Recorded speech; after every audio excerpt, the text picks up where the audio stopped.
collectivités territoriales. Plusieurs raisons ont conduit à organiser cet échange spécifique avec les différents échelons de collectivités locales. La première raison est que le projet de loi dont notre commission spéciale est saisie vise à élever le niveau de cybersécurité des collectivités de plus de 30 000 habitants dans le cadre de la transposition de directives concernant des mesures destinées à assurer un niveau élevé commun de cybersécurité dans l'ensemble de l'Union, dite NIS 2. Le deuxième motif est la vulnérabilité numérique de nos services publics territoriaux qui sont en première ligne, au même titre que les hôpitaux, dont les attaques sont davantage médiatisées. Mais saviez-vous que, selon l'ANSSI, l'Agence nationale de sécurité des systèmes d'information, les attaques réussies par rançongiciel sur des collectivités représentent un quart de l'ensemble des attaques, contre 10% sur les établissements de santé. C'est pourquoi le retour d'expérience de nos associations d'élus nous sera précieux pour apprécier le juste seuil et le juste niveau d'obligation à inscrire dans la loi. Enfin, la troisième raison de cette table ronde est que certaines collectivités territoriales sont elles-mêmes des actrices de la cybersécurité en proposant soit des actions de prévention, soit des dispositifs spécifiques. Je pense aux régions qui se sont engagées dans la création de CSIRT régionaux pour répondre et soutenir les entreprises de leur territoire pour faire face à des incidents de sécurité informatique. Leur rôle est diversement connu et reconnu. Aussi, le témoignage des représentants des régions nous sera utile pour discerner les différentes approches proposées à leur sujet par l'ANSSI, la ministre et les entreprises expertes en cybersécurité qui ne partagent pas la même appréciation de leur mission. Nous vous remercions très sincèrement d'être venus à notre rencontre, soit en visioconférence, M. Michel Sauvade, vice-président du conseil départemental du Puy-de-Dôme, maire de Marsac en Livradois, et qui représentera l'AMF et Départements de France, soit en présentiel ici pour l'Association des régions de France, M. Jérôme Tréhardy, conseiller régional de Bretagne. Nous étions rencontrés lorsqu'avec mon collègue co-rapporteur budgétaire du programme 129 relatif à la cybersécurité, nous étions allés à Rennes, et Madame Constance Nebula, vice-présidente de la région des Pays de Loire, chargée du numérique. Vous êtes les acteurs les plus au fait pour nous relater vos expériences respectives dans la création des CSIRT de vos régions. Vous êtes accompagnés de Madame Laure Prévost, conseillère économie à Région de France. Pour Intercommunalité de France, nous recevons Madame Marlène Ledieu de Ville, donc vice-présidente en charge du numérique d'Intercommunalité de France, vice-présidente déléguée à l'économie numérique, au système d'information et à la culture de la communauté de communes de Lac-Orthez. Vous êtes accompagné de Monsieur Clément Bellac, non, perdu, conseiller numérique d'Intercommunalité de France, et de Madame Montaigne Blonsard, là cette fois j'ai bon, responsable des relations avec le Parlement. Enfin, pour la métropole du Grand Paris, nous recevons, voilà, alors donc nous recevrons à sa demande Monsieur Geoffroy Boulard, maire du 17e arrondissement, conseiller de Paris et vice-président de la métropole du Grand Paris, accompagné de Madame Justine Terzy, chargée de mission cyber métropole du Grand Paris, et Monsieur Éloi Lafay, chef de projet innovation numérique. Je vous remercie d'avoir répondu à notre invitation pour partager votre point de vue sur le projet de loi et l'impact de cette transposition pour les entreprises. Nous serons en particulier intéressés par les dispositions du texte qui vous posent problème et vos éventuelles propositions d'amendement. Mesdames et messieurs, avant de vous céder la parole, je rappelle à tous que cette audition fait l'objet d'une captation vidéo qui est retransmise sur le site internet du Sénat, puis consultable en vidéo à la demande. Je vous propose, pour ouvrir cette table ronde, que chaque organisation nous présente leurs propositions sur le texte pour une durée de 10 minutes au maximum. Puis je donnerai la parole à chacun des rapporteurs, M. Michel Canévet, M. Patrick Chaise et Hugues Saury, puis à ceux de nos collègues qui le souhaitent pour poser leurs questions. Nous sommes donc ensemble jusqu'à 18 h. Je vous propose de commencer dans l'ordre de présentation. D'abord, M. Michel Sauvade, en visioconférence pour l'AMF et Départements de France, puis les régions de France, les intercommunalités et la métropole du Grand Paris. Monsieur Michel Sauvade, vous avez la parole. Merci beaucoup, Monsieur le Président. Bonjour à tous. Désolé de ne pas être avec vous aujourd'hui. et je vous envoie quelques soleils du Puy-de-Dôme. Je vais attaquer très rapidement, si vous voulez, concernant l'AMF. Je m'étais posé la question de regrouper à la fois AMF et ADF, mais je pense que c'est intéressant de voir en contraire les deux points de vue, parce qu'ils ont naturellement beaucoup de points communs, comme avec nos collègues des autres associations d'élus, mais il y a aussi des différences qui s'expliquent par la connaissance que nous pouvons avoir les uns et les autres de tout cela. Alors, concernant l'AMF, tout d'abord, globalement, si l'AMF partage l'ambition d'un renforcement de la cybersécurité pour les communes et les EPCI, elle est très inquiète sur les conditions dans lesquelles elles vont devoir mettre en œuvre les nouvelles obligations, dont on sait qu'elles seront coûteuses. Et quand on dit coûteuses, c'est bien entendu d'un point de vue financier, mais également en termes humains et matériels. Aucune progressivité ne pourra être inscrite dans la loi. De fortes tensions sont attendues sur la filière des métiers cyber. De nouvelles contraintes budgétaires vont peser sur les communes et les EPCI cette année. Par ailleurs, l'AMF s'interroge sur le périmètre réel des communes concernées, qui n'est pas clair, notamment du fait des rapports étroits entre les communes et leurs EPCI. Et le texte explique que les communes seront, entre guillemets, embarquées dès lors qu'elles le seront dans le cadre de l'EPCI qui les porte.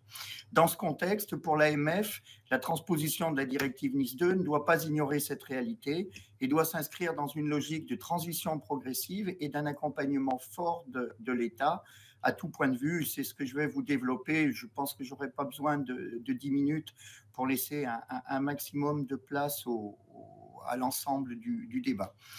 Premier point, l'AMF tient à souligner la qualité de la concertation menée par l'ANSSI dès la fin de l'année 2023. C'est clair, dans ce cadre, et d'ailleurs l'article 5 du titre 2 rappelle que le gouvernement charge l'ANSSI de la mise en œuvre de sa politique. Et du coup, ça nous permet quand même de nous interroger sur la place d'implication politique.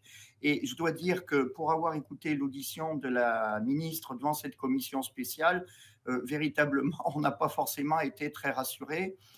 Si elle évoque les fédérations professionnelles à plusieurs reprises, les collectivités locales, me semble-t-il, sont peu dans son champ de vision. Il faut également souligner que l'AMF est soucieuse de la question de la cybersécurité, évidemment comme nous tous, et qu'elle souhaite que l'application de la directive soit un succès en réussissant à inscrire les communes et EPCI dans une dynamique collective avec les autres niveaux de collectivités locales. C'est ce qui ressort clairement des échanges que nous avons pu réaliser au sein de l'AMF, qui rassemblait les élus, les services, voire les deux, au sein de nos collectivités.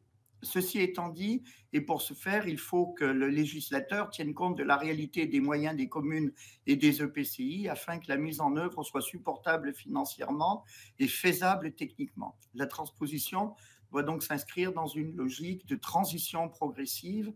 Et dans ce cadre, l'AMF s'interroge. Notamment, l'AMF regrette l'absence d'une étude d'impact des conséquences de la transposition, ce qui n'est pas satisfaisant, surtout dans le contexte d'incertitude financière actuelle que nous connaissons tous.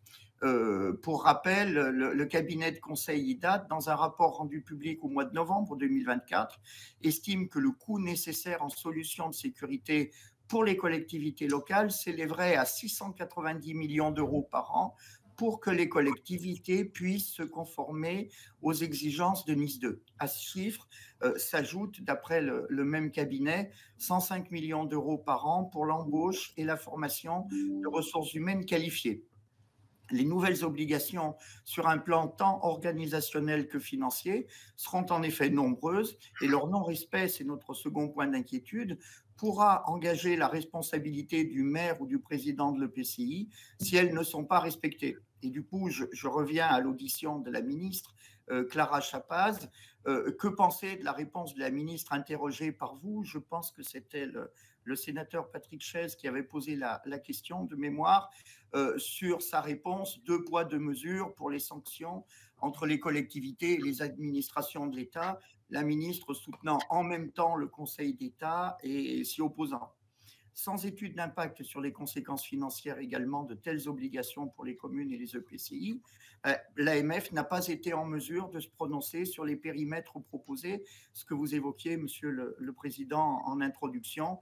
Cette absence d'étude d'impact a même conduit parfois certains parmi nous à s'interroger légitimement, de mon point de vue, sur le rapport coût-risque que les collectivités pouvaient être amenées dans la balance. Et en arriver à ce point-là, ça veut dire véritablement qu'il y a un sujet, nous semble-t-il. Néanmoins, l'association a fait connaître à l'ANSSI et aux représentants de l'État à plusieurs reprises un certain nombre de points de vigilance qui n'étonneront personne sur ce que j'ai pu voir des travaux de la commission, évidemment. Le risque de tension sur les métiers cyber qui va impacter le recrutement des personnels au sein de nos collectivités et éventuellement le recours onéreux à des prestataires extérieurs.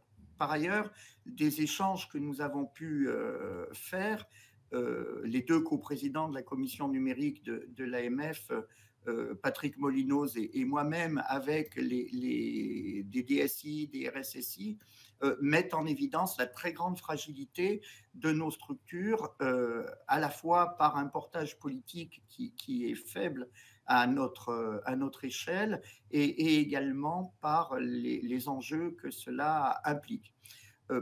Troisième point, la nécessaire progressivité de l'entrée en application des nouvelles obligations pour des raisons évidentes de coûts et de difficultés de gestion des ressources humaines, nouvelles charges financières pour les collectivités, alors que les communes et les EPCI sont appelés à maîtriser leurs dépenses pour faire face à cette situation.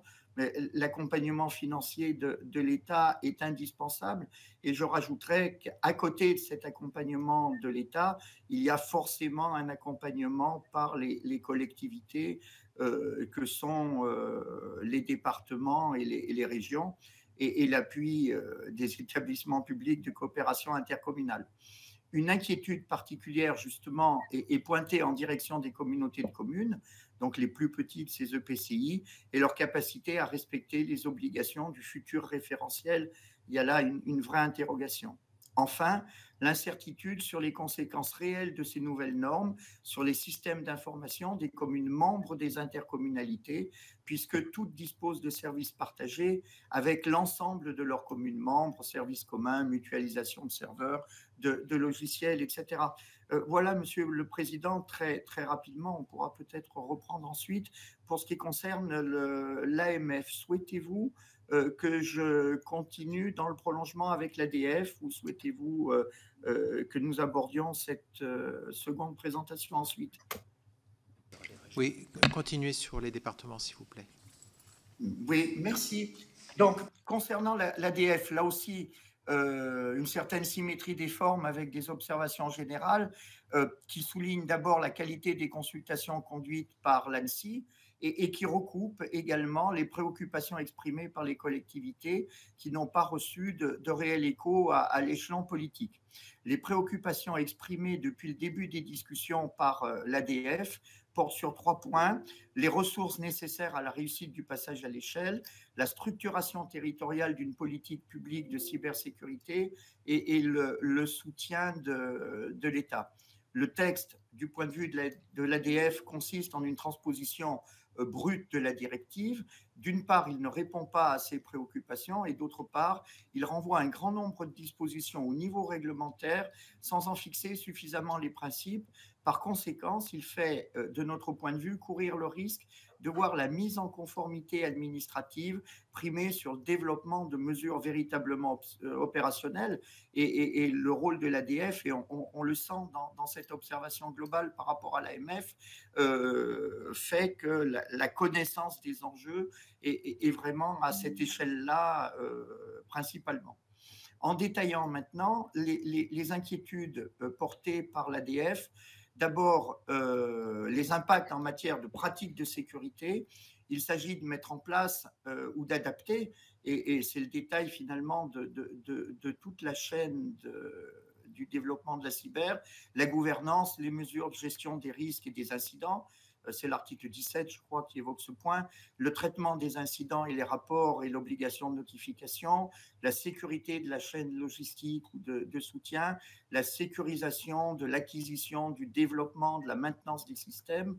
On pourra développer ensuite les pratiques de base en matière d'hygiène cyber, et puis les dimensions liées au matériel, aux technologies embarquées, cryptographie, chiffrement, la formation, bien entendu, la sécurité des personnels, des politiques de contrôle d'accès et les moyens de notification qui sont importants, notamment pour les entités essentielles. Second impact, les impacts en matière financière. Les évolutions demandées, clairement, auront de lourds impacts budgétaires. Je ne reprends pas ce que je viens de dire précédemment au titre de l'AMF, en investissement comme en fonctionnement, alors que les budgets des départements sont déjà fortement contraints. Les budgets informatiques pour nos collectivités au titre de 2025 semblent être amputés par la plupart des départements, dont vous connaissez bien la situation au Sénat, de l'ordre de 30 à 50% en moyenne. Je vous laisse imaginer les conséquences. Alors, impact financier, bien entendu, impact humain, évidemment. Il sera nécessaire de recruter et former les agents disposant des bonnes compétences au bon poste. L'offre de formation est un enjeu en part entière. Elle implique la structuration d'une filière professionnelle de cybersécurité. Et là, il y a un certain nombre de choses qui sont engagées. Mais sur le marché de l'emploi, les départements se confrontent déjà à la concurrence des acteurs privés importants. Je vous ai dit tout à l'heure que j'étais sur fond de Puy-de-Dôme. Le département du Puy-de-Dôme, la DSI, c'est 45 personnels, 23 départs dans les 3 dernières années, 12 recrutements récents et 11 postes à pourvoir. Aujourd'hui, l'enjeu, il est bien entendu autour de la cyber, où la fragilité est évidente, mais l'enjeu est même sur notre fonctionnement, j'allais dire, au quotidien. Les impacts en matière de chaîne de responsabilité, là aussi, naturellement, l'ADF y est sensibilisée. La conformité à NIS2 passera forcément par le fait de disposer de prestataires eux-mêmes conformes aux exigences, prestataires de services de confiance, et ça nécessitera la révision des marchés et surtout une évaluation des prestataires par les commanditaires qui, évidemment, nous pose problème. Bien que le Cyber Resilience Act prévoit d'imposer la conformité de tous les produits numériques, la question des moyens de certification des prestataires reste clairement posée. Les présidents de département ne pourront pas se porter garant de tous les prestataires. La loi ou la réglementation doivent prévoir le partage des responsabilités, déclaration de conformité, par exemple, je ne sais pas, les pistes qui peuvent être imaginées. Autre point non négligeable, l'adaptation au changement. Les départements devront s'adapter rapidement aux nouvelles réglementations et aux évolutions technologiques, ce qui peut être difficile dans un environnement en constante évolution. Et je dois dire que dans les échanges que j'ai pu avoir personnellement avec les DSI ou RSSI, la réponse était souvent on sort du RGPD, on se trouve confronté à de nouvelles normes alors qu'on a du mal à faire tourner nos serveurs correctement. Sans noircir le trait, c'est ce qui m'a été répondu lors d'un de ces échanges. Les impacts, enfin, en matière de coopération et partage d'informations, encourager la coopération et le partage d'informations est évidemment une bonne idée, hein, ça se retrouve dans les articles 23 et 24, mais de notre point de vue, elle est quand même déclinée de façon très, très centralisée et limitée. Alors, de son côté, le département de France s'est engagé sur ce point maintenant depuis plus de 2 ans. Le département de France a organisé en février 2023 un séminaire des présidents à huis clos pour échanger sur les cyberattaques et créer collectivement un plan de cyber-résilience qui a été publié en juin 2023. Un groupe des RSSI a été mis en place au moyen d'une plateforme collaborative en lien étroit avec le club des RSSI des collectivités. Enfin, le SGDSN et l'ANSSI ont été sollicités plusieurs fois pour intervenir devant les présidents comme devant les DGS de département afin d'optimiser la prise en compte de la cybersécurité au niveau de la gouvernance. Et un groupe de contact constitué de DSI, RSSI et DGS est mise en place par Département de France en prévision des échanges avec l'ANSSI sur l'importante partie réglementaire à venir. Je ne l'avais pas évoqué, mais vous l'avez déjà rappelé dans plusieurs débats que vous avez pu avoir, l'importance du réglementaire par rapport à ce texte.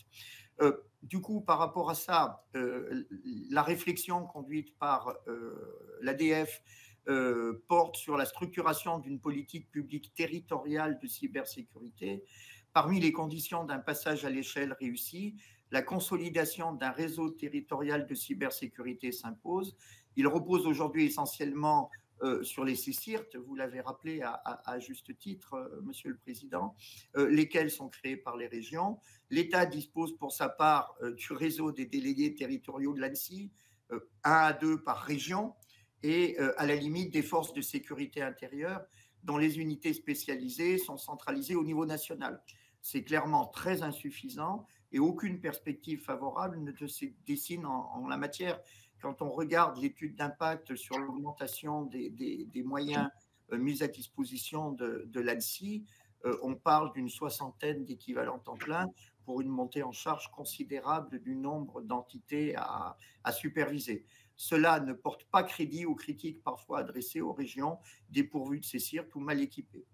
Là où ils existent, les campus cyber font leurs preuves, leur existence et leur dynamisme reposent sur l'énergie de chaque acteur. Il est dommage que le texte, par une transposition assez sèche finalement des obligations, ne donne pas d'impulsion favorable. Il est amplement possible de le faire sans tomber dans la surtransposition. Et pour finir, quelques points de vigilance concernant le coût des contrôles. Si nous avons bien compris, les contrôles conduits par l'ANSSI sont à la charge des entités contrôlées. Ça nous paraît totalement inacceptable, quand bien même les contrôles ne seraient menés qu'en cas de suspicion forte sur le non-respect des règles. Il s'agirait alors d'une sanction par avance et du coup, c'est totalement inaudible de notre point de vue.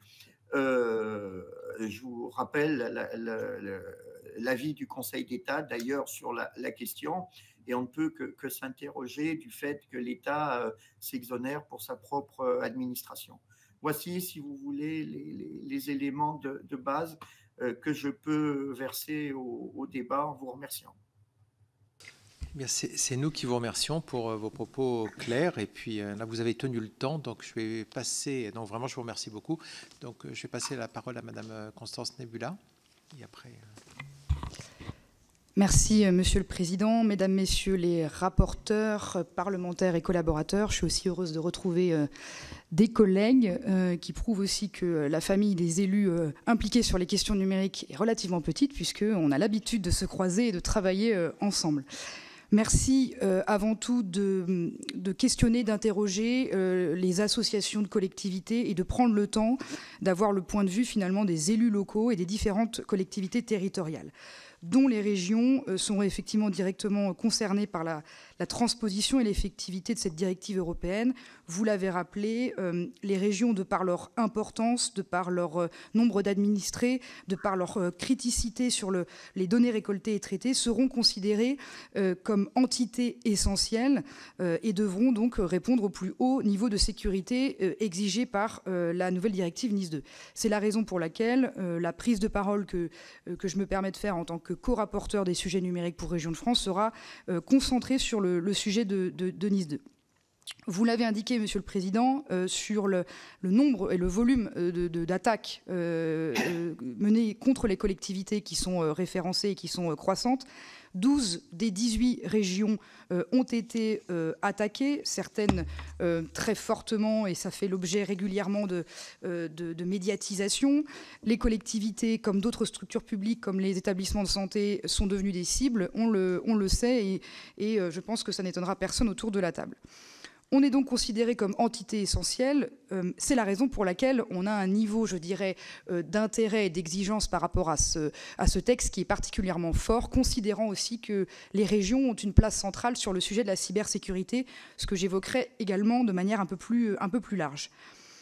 Dans le travail notamment mené avec l'ANSSI, on a été effectivement associé, comme l'AMF ou l'ADF, dès novembre 2023, aux travaux préalables à la transposition. Je veux tout de même vous indiquer que l'on a demandé à l'ANSSI une étude d'impact sur la transposition de la directive qui n'a jamais été réalisée.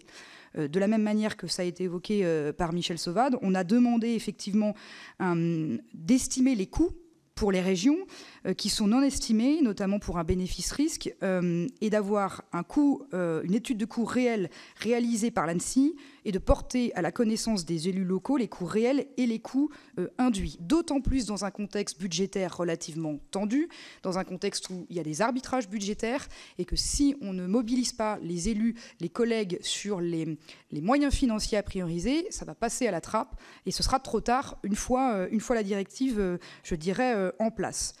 On a aussi un vrai souci sur la prise en compte du sujet NIS 2 avec un chiffre que je vous partage.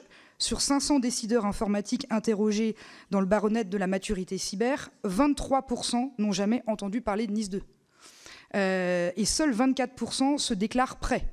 Ça veut dire qu'on a encore une marge de manœuvre qui est relativement importante, et ça veut aussi dire qu'on a un manque de connaissances, un manque de préparation qui est effectif. Je fais une différence entre l'ANSSI au niveau national et l'ANSSI au niveau régional.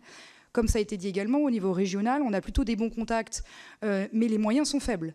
Mais on a un dialogue régulier. C'est au niveau national où je dirais que le discours est parfois un petit peu différent.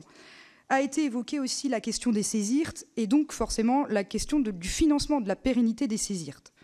On nous a dit, quand les 1 million d'euros pour 3 ans ont été octroyés par l'ANSSI aux régions, voilà 1 million d'euros, faites des CESIRT. Très bien, sauf qu'on sait, les régions se sont mobilisées, elles ont effectivement développé ces CESIRT, nous en avons presque toutes. Néanmoins, depuis 3 ans, on n'a pas eu d'amélioration ou de concrétisation ou d'affirmation de la politique publique cyber vis-à-vis des régions. Michel Sauvade a évoqué Madame Chapaz. Je me suis entretenue avec elle mardi dernier après son intervention ici. C'est moi qui lui ai indiqué que les régions n'avaient pas la compétence cyber. Donc elle pensait que l'ANSSI nous avait confirmé une compétence cyber à partir du moment où ils nous ont confié les CESIRT et qu'en plus, on a la dimension campus cyber. Mais ce n'est pas le cas. Je vous confirme que ce n'est pas le cas. On aimerait ou on n'aimerait pas, c'est un autre débat que j'évoquerai après, mais ce n'est pas le cas. Région de France souhaiterait également que, toujours dans le prolongement des CESIRT, on ait donc cette précision autour de la compétence cyber, une clarification qui va bien entendu aller avec des financements. Et financement toujours. Dans le cadre de France 2030, on aimerait effectivement que le renforcement de la cybersécurité des collectivités territoriales et des administrations publiques puisse être plus fortement intégré à France 2030 afin qu'on ait un accompagnement qui soit digne de cette mise en conformité et de cette entrée en vigueur. Aujourd'hui, en termes de moyens, ce n'est pas le cas. Vous évoquez de manière un tout petit peu plus générale que en 2021, le gouvernement a mis en place une stratégie d'accélération cyber. Je vais vous faire un petit exemple en entonnoir. La stratégie d'accélération cyber, c'est 1,7 milliard d'euros, dont 720 millions d'euros d'argent public. Très belle enveloppe. Sur ces 720 millions d'euros, on en a 136 millions dédiés à l'animation par l'ANSSI. Très bien. Dans ces 136 millions, on en a 60 millions pour créer des centres régionaux de réponse à incidents, les CESIRT. D'accord, sauf qu'on nous a donné 1 million d'euros sur 3 ans, sans garantie de financement après. Donc moi, j'ai quand même un vrai souci de dilution des sommes, puisqu'on a une ambition qui a été affichée, mais in fine, au bout de la chaîne, ceux qui s'occupent de ces sujets-là, les régions, n'ont pas été ni associés financièrement, ni humainement, ni politiquement à la suite qui sera donnée. Et je terminerai sur le sujet un petit peu plus sur les campus cyber, et Jérôme prendra la suite pour illustrer avec un exemple. Au niveau des campus cyber, on a une initiative nationale, et contrairement peut-être à l'affichage et à la communication, je vais me permettre d'être un petit peu plus direct, dans les faits, il n'y a pas eu d'aide au montage de la part de la structure nationale campus cyber vis-à-vis des régions. Pas d'aide au montage sur le modèle, pas d'aide au montage financier, pas d'aide au montage humain ou structurel. C'est chaque région qui, avec un portage politique, en mode débrouille, se dit comment est-ce que je vais organiser le campus cyber, comment je mets les acteurs autour de la table et comment je crée mon campus cyber. C'est la raison pour laquelle vous n'avez pas un modèle qui se ressemble en France. Mais c'est encore une fois l'initiative des régions et à moyens constants et à périmètre constant. Donc voilà les quelques messages que je voulais vous faire passer. Bien entendu, nous ne remettons pas du tout en question le bien fondé du projet de loi. On y est favorable. Certains chantiers ont été anticipés déjà par les collectivités territoriales. On ne part pas de zéro. Encore une fois, on a une anticipation. On n'a pas attendu la réglementation pour cela, mais c'est aussi la préoccupation de tous. Il faudra veiller plutôt à l'absence de surtransposition. Ça, je pense que ça fait débat. On a un véritable problème d'accompagnement des collectivités. Je ne m'étale pas puisqu'on a été plusieurs à le dire. On a un souci par rapport au coût de mise en œuvre des obligations. Ça a été dit également. Et je terminerai en vous disant que tout ça ne pourra pas être possible tant qu'on n'aura pas une clarification de la stratégie de l'État en matière de cybersécurité, du vrai rôle de l'ANSSI, de la vraie compétence, du vrai portage politique et de la gouvernance. Merci beaucoup. Normalement, on est limité à 10 minutes par... Non, donc en fait, le temps va être assez restreint, si vous voulez bien, mais vous pourrez revenir ensuite sur les réponses. Voilà, c'est pour donner du temps à chacun et surtout que tous nos collègues et les rapporteurs, à commencer par nos rapporteurs, puissent vous poser des questions. Merci. Merci beaucoup, Monsieur le Président, Messieurs les rapporteurs, Mesdames, Messieurs les élus, Mesdames, Messieurs. Je suis ravi d'être parmi vous aujourd'hui et je m'associe aux propos de Constance Nebula de vous remercier d'entendre les collectivités sur ce sujet extrêmement important de transposition de NIS 2. Donc, comme j'ai quelques minutes et par respect pour les autres personnes qui vont prendre la parole, je vais être très rapide. Je voulais juste... il nous paraissait intéressant de poser ici l'exemple de la région Bretagne, terre de cyber, deuxième région sur la cybersécurité après l'Île-de-France, qui se caractérise par une histoire autour de la cyber qui s'est traduit par une volonté politique forte de Jean-Yves Le Drian en son temps et une forte présence militaire. Juste un constat d'humilité que je voulais partager avec vous. C'est pas parce qu'on a un écosystème en Bretagne de sécurisants qu'on peut nous envier, que malheureusement les sécurisés sont mieux sécurisés. Et donc on a le même constat et le même constat d'humilité que les autres régions. Et donc je pense que ça c'est aussi une matière à réflexion dans le cadre de cette transposition de la NIS 2. On peut poser plein de choses, mais après c'est la réalité du terrain. Et c'est pourquoi qu'au niveau politique, on a un très grand travail autour de la sensibilisation, de la diffusion de la culture cyber dans la société. Je pense que ça passe aussi par là, le sujet qui nous intéresse aussi aujourd'hui. Dans ce but, on s'est emparé de deux grands sujets. On a parlé des campus cyber, j'aurai peut-être l'occasion d'y revenir de façon plus en détail, mais simplement pour vous dire qu'on s'est emparé de ce sujet-là, pas comme pour un sujet immobilier, mais bien comme un sujet de fédération de l'écosystème et d'un moyen de pouvoir réunir toutes les parties prenantes de l'écosystème breton et de pouvoir justement travailler à la réflexion, entre autres sur la transposition de la loi NIS 2, même si la loi n'est pas encore arrivée, on n'a pas attendu ça pour y réfléchir. Il faut dire aussi qu'on représente l'ensemble des régions qui ont été labellisées au sein du conseil d'administration du campus cyber. Sur le sujet des CCR qui fait couler beaucoup d'encre et qui provoque beaucoup d'échanges, juste pour vous partager notre rapport en Bretagne, pour vous dire qu'il a fait la démonstration de sa pertinence. On a répondu à 115 incidents l'année dernière et notamment on a accompagné des collectivités. Et je vous pourrai partager le rapport d'expérience avec les différents maires qui ont été tout à fait satisfaits du service qui a été rendu. Le financement, bien évidemment, est clé et c'est un sujet sur lequel Constance Nebula et d'autres, on serait déjà revenus, donc je ne vais pas revenir dessus. Et je sais que c'est un sujet sur lequel j'ai échangé avec M. Struwel encore tout récemment. Mais par contre, une chose que je souhaitais porter ici, c'est ne jetons pas trop vite ce qui a été construit. Il y a quand même une réalité, une opérationnalité qu'il ne faut pas oublier. En interne, on a fait le travail de voir un peu ce que amènerait en interne de la région Bretagne une transposition, et c'est plusieurs millions d'euros de budget qui devraient être alloués au système d'information pour se mettre au niveau de ce qu'on estimait, puisque la loi n'est pas encore posée, mais de ce qu'on estimait qu'il allait nous être demandé. Le contrainte budgétaire, je pense qu'on ne va pas revenir dessus, vous les connaissez. Et donc, c'est une réflexion que je vous pose. Est-ce qu'on a véritablement les moyens de notre ambition, notamment aussi sur les dimensions RH? C'est une question que je vous pose parce que je pense que c'est quelque chose qu'on doit collectivement se poser. Deux convictions. La conviction que l'échelon régional est un échelon qui est à prendre en compte dans sa capacité, justement, par sa granulométrie plus fine, de pouvoir relier une politique nationale et européenne. Et le deuxième conviction, mais c'est un peu notre façon de travailler en Bretagne pour le coup, c'est la coopération dans un souci d'optimisation budgétaire et de la capacité à pouvoir partager les bonnes pratiques. Voilà ce que je pouvais dire rapidement pour respecter le temps imparti. Et vous l'avez fait, je vous remercie. Madame Le Dieudeville. Merci, Monsieur le Président, Mesdames et Messieurs les rapporteurs, Mesdames et Messieurs les sénateurs et Mesdames et Messieurs.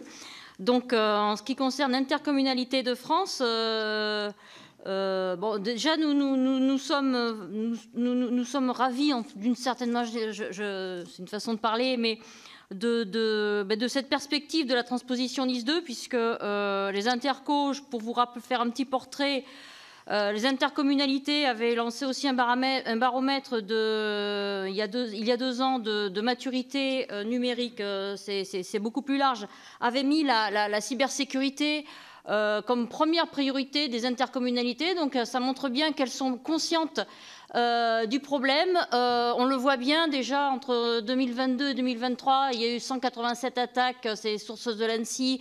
Et je sais que maintenant, je n'ai pas les chiffres, je n'ai pas les derniers chiffres, mais c'est une montée en puissance, je vais dire, et en quantité des attaques cyber auprès des collectivités, quelle que soit leur taille. Hein. Donc on peut très bien se retrouver dans une petite commune, une petite interco, comme une grande métropole. Donc c'est un sujet qui nous tenait à cœur et nous avons beaucoup apprécié les consultations qui ont été menées auprès des associations d'élus de la part de l'ANSSI. Nous avons beaucoup travaillé avec cet organisme. Notamment, nous avons réuni en commission numérique une cinquantaine d'intercos, hein, allant de la communauté de communes, je vais dire, de 5000 habitants jusqu'à la métropole d'1 million d'habitants, pour montrer quand même chez nous la variété aussi de nos structures et on a permis déjà par rapport à ce projet de loi d'évoluer, puisque pour nous déjà on sait à quelle sauce on va être mangé entre guillemets, puisque toutes les intercommunalités sont concernées par NIS 2. En revanche, on a pu, d'une certaine manière, casser ce seuil des 30 000 habitants qui nous paraissait pas très approprié par rapport à la réalité du terrain, notamment des communautés de communes, puisque les communautés de communes, les 992 communautés de communes, seront qualifiées d'entités importantes, et communautés d'agglo, communautés urbaines et métropoles seront entités essentielles. Simplement, je tiens à faire remarquer que même au sein des communautés de communes et ensuite au sein des entités, on va dire, essentielles, il y a quand même un gap entre la petite communauté de communes, même entité importante, je veux dire, de 5000 habitants et la communauté de communes de 70 000 habitants. Il y a quand même un gap, un certain gap, tout comme il y aura un gap entre une communauté d'agglomération de 30 à 50 000 habitants et une métropole d'1 million d'habitants. Donc forcément, cette transposition devra en tenir compte et devra surtout tenir compte de la réalité du terrain. En ce qui concerne toujours cette loi, nous en sommes, nous, et ça je parle des points positifs, avec l'ANSSI dans la phase déjà réglementaire, puisque nous allons monter des groupes de travail. La première réunion va se faire le 20 février avec l'association Les Interconnectés.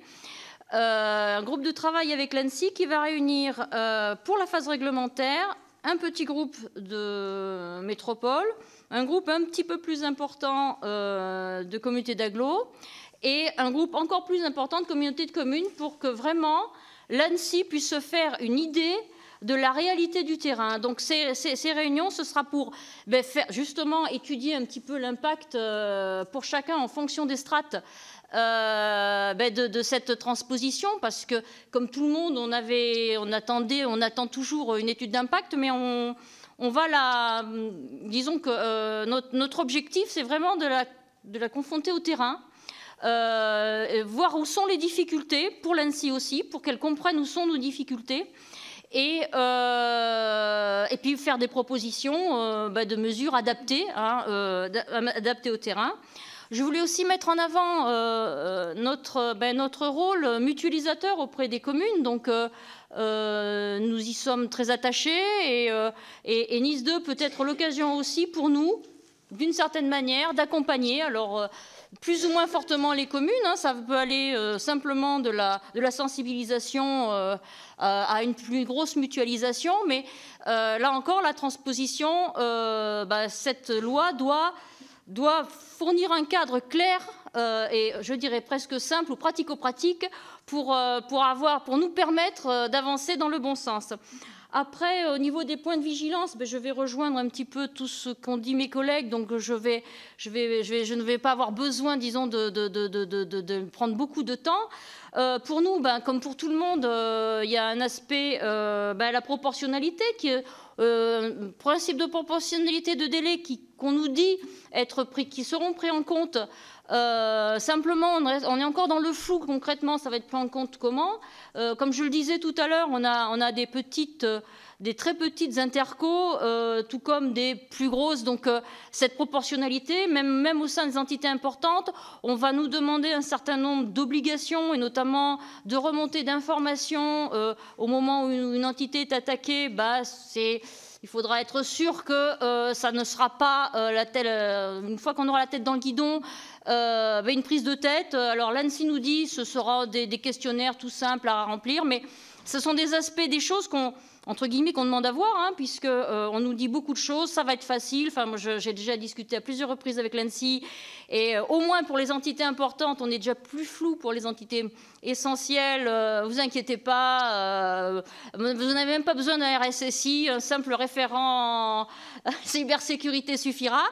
Je veux bien l'entendre, mais je vous le dis, on demande à voir, mais ça on le verra peut-être avec notre groupe de travail qui se réunira, nos groupes de travail qu'on pense faire réunir tous les mois, enfin une fois par mois jusqu'à la fin de la phase réglementaire. Par ailleurs, effectivement, il y aura besoin d'accompagnement et d'ingénierie, alors financier, de l'accompagnement technique à tous les niveaux. Je ne vais pas vous donner de chiffres, je n'en ai pas. On n'a pas fait cette évaluation de notre côté. Ce sera fait en partenariat, on l'espère, avec l'ANSSI. Juste pour mémoire, pour bien comprendre les besoins d'accompagnement, surtout des plus petits, et ça, je parle aussi des communautés d'agglomération, quand il y a eu le France Relance qui a permis à un certain nombre de collectivités de mettre en place une vraie politique cybersécurité en leur sein, il faut comprendre que c'est quasiment toutes les métropoles qui ont bénéficié de cet accompagnement, 50% des communautés d'agglomération et 10% des communautés de communes, je dirais celles qui en avaient le plus besoin. Et pourquoi? Alors ça n'est pas l'ANSSI qui souhaitait ne pas accompagner les petites collectivités, mais une des conditions pour que une collectivité soit accompagnée, il fallait qu'elle ait un DSI. Donc ça nous montre un petit peu le niveau de maturité cyber, même ne serait-ce qu'informatique, numérique de ces petites collectivités. Donc cet accompagnement, ça va être forcément un moment important, enfin calibrer cet accompagnement en fonction, encore une fois, des strates, puisqu'on n'a pas tous ni tous les mêmes moyens. Par ailleurs, délai, parce que délai, c'est normal, non seulement pour se mettre en place petit à petit, mais nous, collectivités, nous sommes soumises au marché public, donc ne serait-ce que pour remettre en cause un certain nombre de contrats, il nous faudra du temps, même 3 ans pourra être insuffisant. Ce sont même des métropoles qui sont quand même un peu plus rompues que nous à ce genre d'exercice. Que nous, là je parle en tant que communauté de communes, en tant que vice-présidente des communautés de communes, qui sont un peu plus rompus à ce genre d'exercice, qui nous disent qu'il leur faudra certainement plus de 3 ans pour ne serait-ce que remettre en cause un certain nombre de marchés.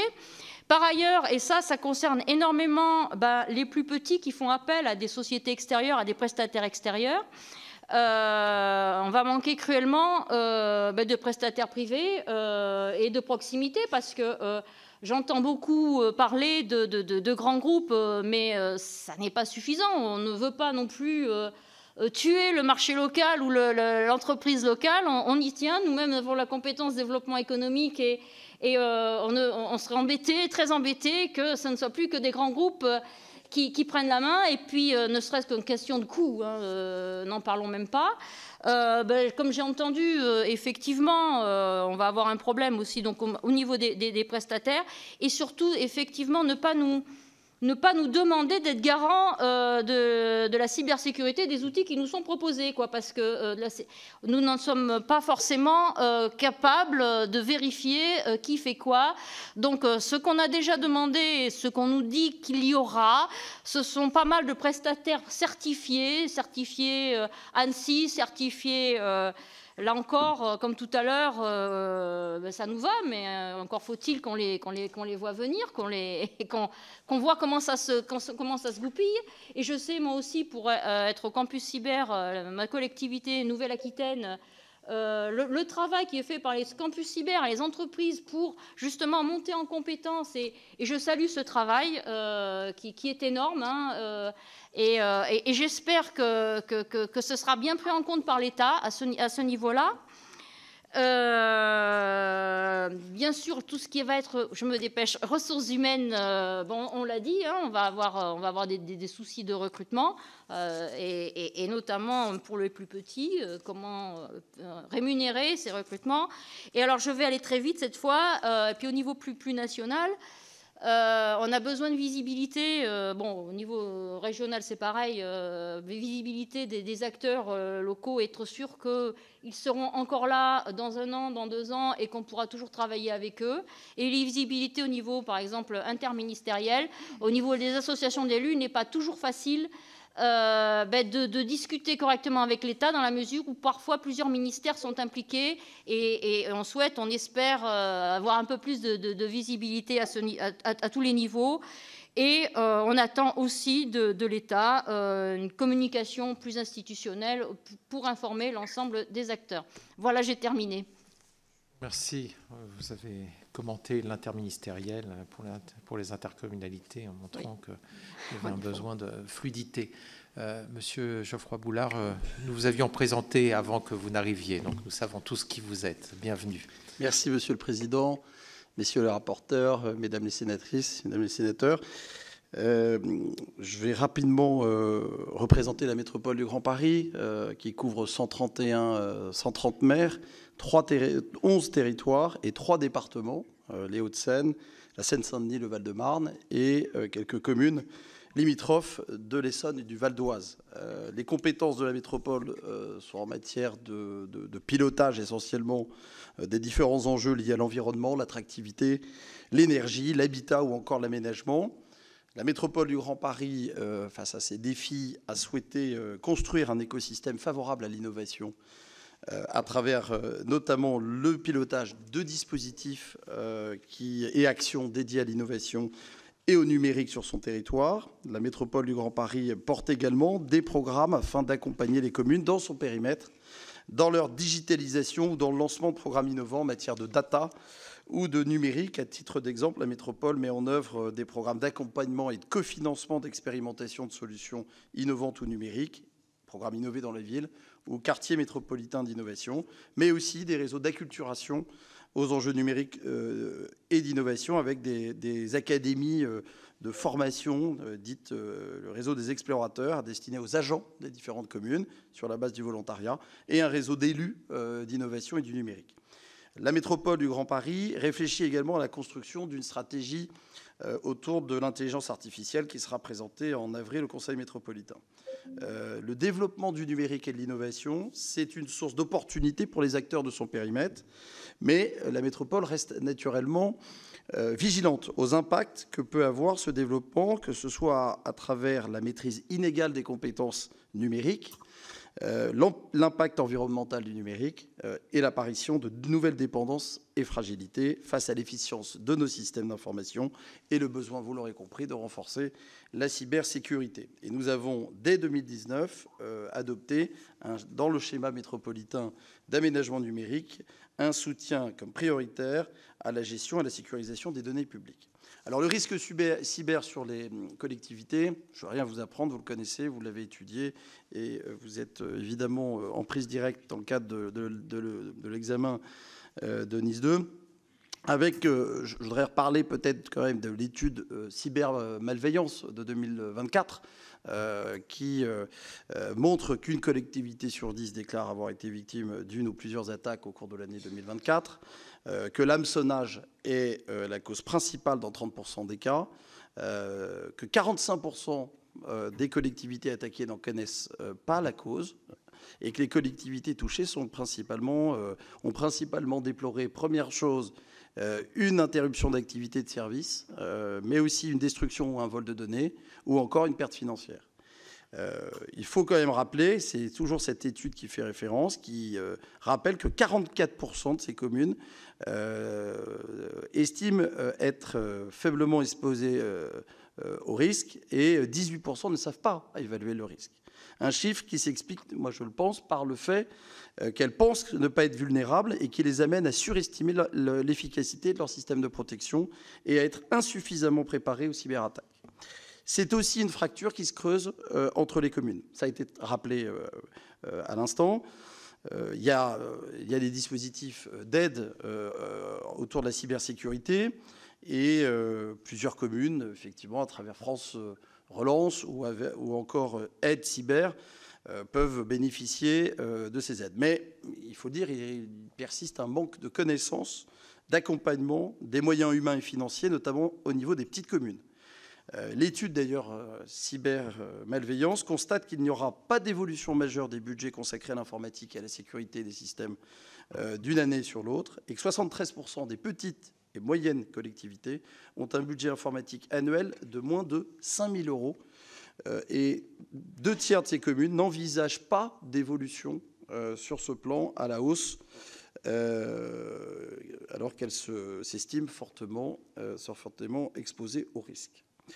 Alors, moi, je voudrais simplement vous reparler peut-être des retours de la métropole du Grand Paris, présidée par Patrick Oyer, sur les impacts d'une cyberattaque. Les éléments statistiques à l'échelle nationale, identifiés par l'étude que j'ai citée, se retrouvent également au sein du territoire de la métropole du Grand Paris. Et nous avons toujours souhaité, évidemment, que cette métropole soit une métropole des maires. Lors des rencontres avec les communes, il nous est apparu que la question de la cybersécurité constitue un élément d'inquiétude majeur chez les maires, en particulier, bien sûr, pour les communes qui ont peu de moyens. Ou un système d'information daté, peu développé. J'ai pu d'ailleurs échanger avec des maires qui ont vécu ce type d'attaque. De ces échanges, il ressort que l'impact d'une cyberattaque sur une commune est encore, il faut le dire, peu maîtrisé. Au sein des équipes, il est nécessaire de passer tout de suite en situation de gestion de crise. Et les communes connaissent ce type de situation. Notamment, elles peuvent être prises au dépourvu lors d'une cyberattaque, car l'ensemble de leurs activités se retrouvent désorganisées, perturbant d'autant la capacité de réaction. Pendant plusieurs jours, la majorité des agents ne peut plus travailler, dans l'attente de la restauration des systèmes d'information. Et cette dernière a d'ailleurs lieu étape par étape et non en bloc. Il est donc nécessaire de prendre en compte cette remise en marche progressive vis-à-vis des équipes. La cyberattaque a également des conséquences pour les usagers, suspension des inscriptions et des paiements à la cantine, versement des allocations des centres d'action sociale.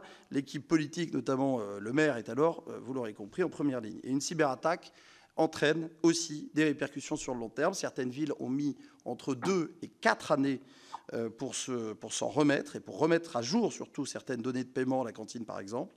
Les cyberattaques sont aussi éprouvantes pour les équipes qui les ont vécues, générant une fatigue importante et pouvant entraîner un turnover dans les équipes communales au sein des agents. Quelques exemples de cyberattaques sur les communes de la métropole du Grand Paris. 2020, Bondy, Blanc-Ménil, Vincennes. 2021, Tremblay-en-France, Villepinte, Bobigny, La Courneuve. 2022, Saint-Cloud, Chaville. 2023, Brie-sur-Marne, Chevilly-la-Rue et le CIM du Val-de-Marne. Alors, l'arrivée de Nice 2, c'est pour nous l'occasion, évidemment, de s'interroger sur la place des collectivités dans ce dispositif. même si l'ANSSI a déclaré le 3 septembre dernier qu'il apparaissait important face à cette menace de se saisir de cette opportunité pour les collectivités, cette intégration dans NIS 2 n'intégrera peut-être pas toutes les collectivités et pourra être limitée à certaines d'entre elles en fonction de leur capacité et de leur taille. Et il est important donc de s'assurer que les collectivités intégrées disposeront, et ça a été rappelé, des moyens humains et financiers pour mettre en œuvre les exigences de sécurité de la directive. Et d'après Cybermalveillance, 62% des collectivités appellent à une sensibilisation accrue des élus et des agents. La mise en place des outils de sécurisation sont aussi privilégiés et l'accompagnement financier, on en reparlait tout à l'heure, est également au cœur des attentes afin d'aider les territoires. Alors la métropole du Grand Paris a mis en place un accompagnement de ces communes sans attendre NIS 2 pour être le plus conforme aussi à ces directives. Et elle a souhaité donc s'engager en matière de cybersécurité des 130 communes à travers un projet européen, ironie du sort, un programme européen auquel la métropole participe depuis 2021, le projet CIBIA, Cyber Security and Artificial Intelligence Hub, qui est lauréate du programme EDI au niveau européen. Le campus cyber, porteur de ce projet et acteur fédérateur de la communauté sur l'Île-de-France, a en effet rassemblé un consortium d'acteurs regroupant des entreprises, des associations et des acteurs publics. Je ne vais pas les citer toutes, afin de proposer la création d'un EDI dédié à la thématique de la cybersécurité. Ce projet vise à créer tout simplement un guichet unique qui permet de développer des actions en faveur de cybersécurité auprès des entreprises TPE-PME et des collectivités territoriales sur le territoire francilien. Et afin de sensibiliser ces acteurs dans la mise en œuvre d'une stratégie cyber adaptée à leurs besoins, CIBIA, c'est son nom, ce programme, a construit un parcours d'accompagnement des TPE divisé en 4 phases. Embarquement, diagnostic, sécurisation et cofinancement. Et dans le cadre de ce projet CIBIA, la métropole du Grand Paris s'est positionnée pour porter, conjointement avec le campus cyber, la déclinaison de ce parcours d'accompagnement pour les communes métropolitaines. Ce projet est mis en œuvre avec le soutien financier de la Commission européenne sur la partie TPE-PME et la partie collectivité, et la région Île-de-France sur la partie TPE-PME exclusivement. Nous l'avons décliné, ce programme, aux communes métropolitaines, avec un programme d'accompagnement première brique clé en main, 100% gratuit pour les communes, qui va permettre un diagnostic individualisé par commune, évaluant le niveau de maturité en cybersécurité, et un plan de sécurisation adapté à leurs besoins identifiés lors du diagnostic. Dans un deuxième temps, nous pourrons proposer un soutien financier pour la mise en place du plan de sécurisation. Le diagnostic ne suffit pas, il faut aussi des moyens pour la sécurisation, avec une prise en charge à hauteur de 50% par la métropole du Grand Paris du coût du projet, dans la limite d'un plafond de 200 000 € grâce au fonds métropolitain Innover dans la ville. Et troisième brique de ce programme que nous développons, la métropole du Grand Paris, pour les 130 communes, c'est évidemment d'amener toutes ces communes à un niveau d'accompagnement satisfaisant en matière de cybersécurité. Et donc nous avons ciblé 30 communes sur les 130 qui sont les plus sensibles, en tout cas, qui peuvent être les plus adaptés à ce dispositif. Nous avons également souhaité conduire une préanalyse en matière de cybersécurité des communes de notre territoire. Les résultats, d'ailleurs, pourront servir à la fois à convaincre les communes d'entrer dans la démarche, parce qu'il y a aussi cet aspect d'embarquer, comme je l'ai dit, les communes. Et cette évaluation externe sera, évidemment, n'aura pas d'impact sur le fonctionnement des services de la commune, il faut le rappeler, c'est important, et seront communiqués. On a des premiers retours sur ce programme, et nous avons lancé début décembre, et surtout par courrier du président, le 23 janvier, à l'ensemble des maires, le lancement effectif de ce programme. Nous avons déjà 10 communes qui ont demandé à bénéficier de ce programme d'accompagnement. Donc, vous voyez, c'est tout récent, très concret. Et nous organisons vendredi un événement de lancement au campus cyber. Vous êtes les bienvenus. Nous avons déjà plus de 80 participants. C'est dire la mobilisation des communes sur ce sujet et leur permettre, évidemment, de rentrer dans le dispositif. Je vous remercie. Je vous remercie, Monsieur le maire, pour votre présentation. Je vous remercie chacun d'entre vous parce qu'on sent de la passion et vraiment de l'investissement collectif. Ça fait vraiment plaisir. Et puis merci d'avoir cité si souvent cybermalveillance, qui est un acteur essentiel de la cyberprotection des entreprises, mais aussi des particuliers. J'en profite pour citer le lancement du 17 Cyber, qui est une nouveauté depuis le mois de décembre et que l'on doit aussi à cybermalveillance. Donc je vais commencer par laisser la parole à notre rapporteur Patrick Chaise qui commencera. Merci Monsieur le Président, merci à toutes et à tous. Alors, beaucoup de choses ont déjà été dites. Je m'excuse par avance des redites, mais des fois, c'est peut-être bien de pouvoir insister sur certains points. Donc, en ma qualité de rapporteur chargé de l'examen du titre 2 du projet de loi, mon intervention sera centrée sur la transposition de la directive du Parlement européen et du Conseil du 14 décembre 2022 concernant des mesures destinées à assurer un niveau élevé commun de cybersécurité dans l'ensemble de l'Union, plus connue sous le nom de directive NIS 2. Avec cette directive, il ne s'agit plus seulement de sécuriser des infrastructures critiques, mais aussi d'assurer la résilience des entités critiques en tant qu'organisation et de l'ensemble de leur système d'information. Et de fait, cette résilience est indispensable s'agissant des collectivités territoriales, car celles-ci sont de plus en plus victimes de cyberattaques, avec 187 incidents les concernant traités par l'ANSSI entre janvier 2022 et juin 2023. Alors que l'imposition des règles aux collectivités est laissée au libre choix des États membres dans la directive, la France, qui a porté cette nécessité lors des négociations européennes, a fait le choix de les intégrer dans ses nouvelles exigences, au regard de la multiplication des attaques affectant les services publics locaux et leur faible sécurisation. Le projet de loi prévoit ainsi que près de 1500 collectivités territoriales, groupements de collectivités et organismes placés sous leur tutelle, dont l'ensemble des régions et des départements, près de 1000 communautés de communes et 300 communes de plus de 30 000 habitants, devront se conformer au cadre législatif résultant de la transposition de la directive NIS 2. En particulier, l'ensemble de ces collectivités devront elles-mêmes évaluer si elles sont soumises à la directive, si elles sont entités essentielles ou importantes, et devront s'enregistrer auprès de l'ANSSI et lui notifier tout incident de cybersécurité. Alors, plusieurs questions avec déjà des réponses partielles, mais sur lesquelles je voudrais néanmoins insister. Partagez-vous le constat selon lequel les collectivités territoriales sont aujourd'hui souvent vulnérables face aux menaces cyber? Alors, vous l'avez évoqué, beaucoup se disent inquiètes, considèrent le sujet très important, mais peu sont finalement conscientes et même armées. Et quand vous dites globalement qu'il y a des inquiétudes fortes, des conséquences dramatiques, mais que finalement les évolutions budgétaires, en tout cas les budgets qui sont alloués, ne sont pas au rendez-vous, n'y a-t-il pas une incohérence et comment peut-on faire ou pourrait-on faire pour corriger ces incohérences? Deuxième question, considérez-vous que les obligations mises à la charge des collectivités par le projet de loi soient proportionnées, c'est-à-dire adaptées aux moyens et à la maturité des acteurs? Alors vous en avez aussi en partie répondu, mais je pense qu'il est important qu'on revienne sur ce point. Pensez-vous que les collectivités que vous représentez sont suffisamment informées des changements à venir? Seront-elles en mesure de s'y conformer rapidement? Et comment faire pour pouvoir faire évoluer justement ce niveau d'information? Enfin, pensez-vous que l'Agence nationale de la sécurité des systèmes d'information est suffisamment bien identifiée par les collectivités territoriales comme un interlocuteur de confiance dans le domaine de la cybersécurité?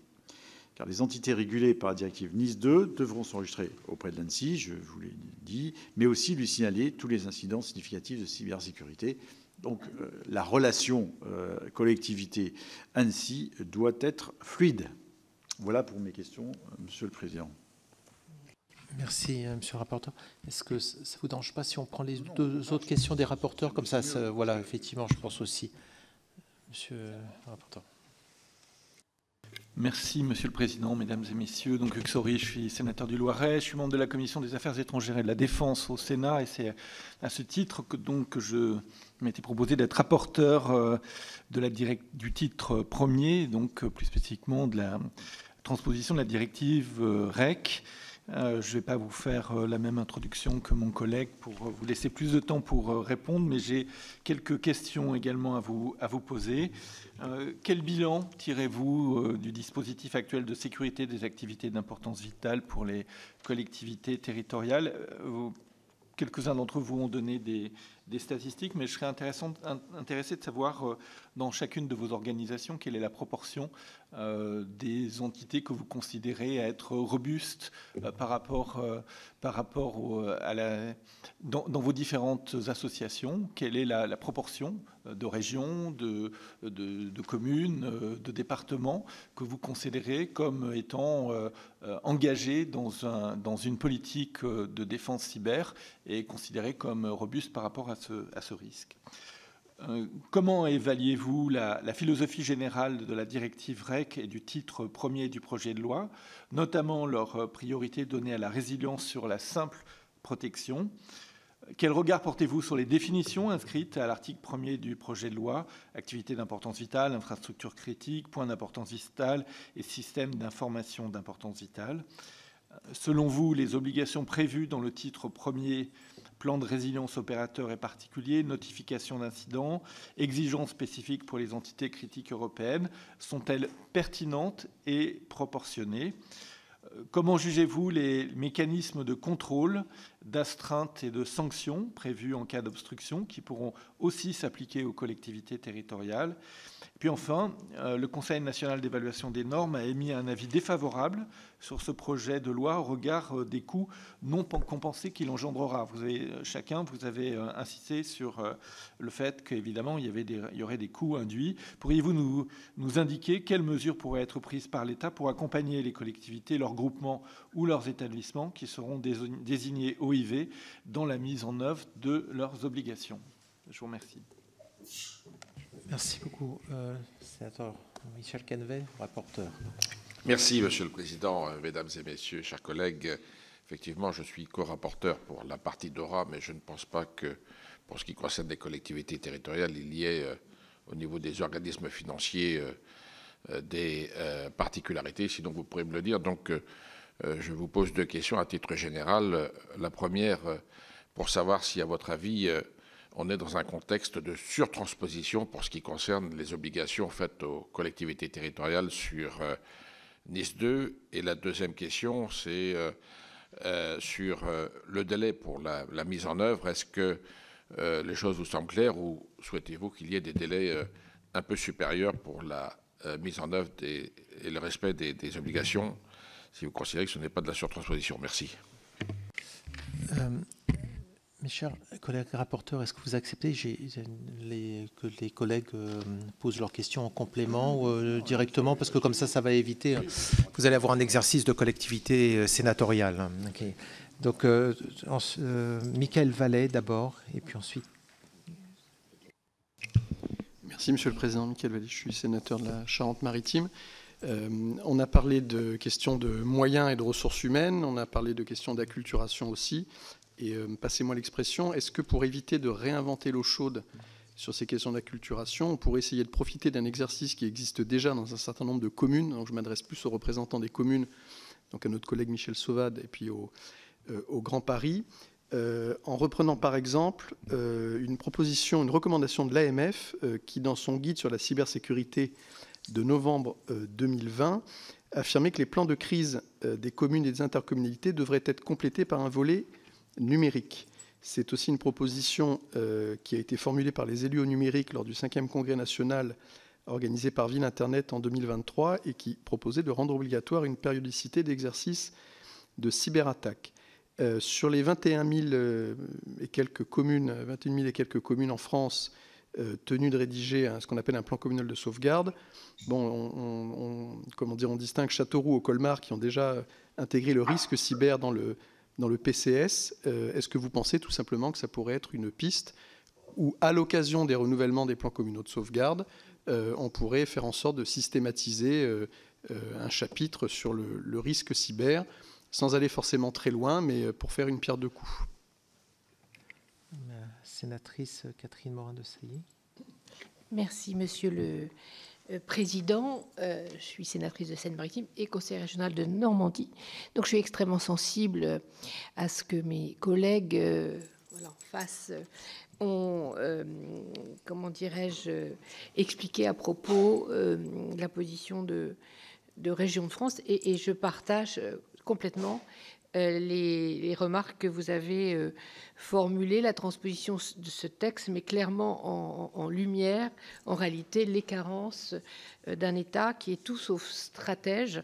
Je rappelle qu'on a eu quand même 4 ministres du numérique en peu de temps, et que aucun d'entre eux n'avait une vision panoramique et transversale du sujet, et c'est bien ça le problème. Il y a 10 ans, dans un premier rapport au Sénat, nous établissions le fait qu'il fallait absolument un haut commissariat au numérique, et même dans la loi pour une république numérique, nous avions amendé le texte dans ce sens-là. Donc ce sera peut-être l'occasion, la transposition de la directive Nice 2, de redire qu'il faut absolument qu'on change complètement de stratégie. Dans le cadre de cette stratégie énoncée, est-ce que l'ensemble des collectivités que vous représentez, est-ce que vous vous sentez suffisamment accompagnés, éclairés sur certains choix stratégiques aussi qu'il convient d'avoir, et de bons réflexes en réalité pour se prémunir des cyberattaques? Cyberattaques, c'est bien sûr les infrastructures techniques, physiques. Ce sont aussi, dans le cadre de l'informatique en nuage, ce sont aussi les logiciels de traitement, les data centers. C'est toute une chaîne, en fait, qu'il faut sécuriser. Est-ce que, par exemple, sur le choix de logiciels, ce qui va contribuer à gérer ce que sont les données sensibles que vous avez aussi à traiter, qui ont été à protéger, de quel éclairage bénéficiez-vous? Est-ce que vous pensez que vos collectivités, soit séparées, soit réunies, disposent de circulaires clairs sur ces sujets? Est-ce que vous vous sentez accompagné aussi par... Alors, on a évoqué l'ANSSI, mais il y a bien sûr la CNIL aussi, qui accompagne, comment dirais-je, les collectivités sur ces sujets. J'aurais bien aimé disposer de votre éclairage. Les cyberattaques ont concerné, bien sûr, vos collectivités, nos collectivités, mais également les établissements de santé, mais pas que.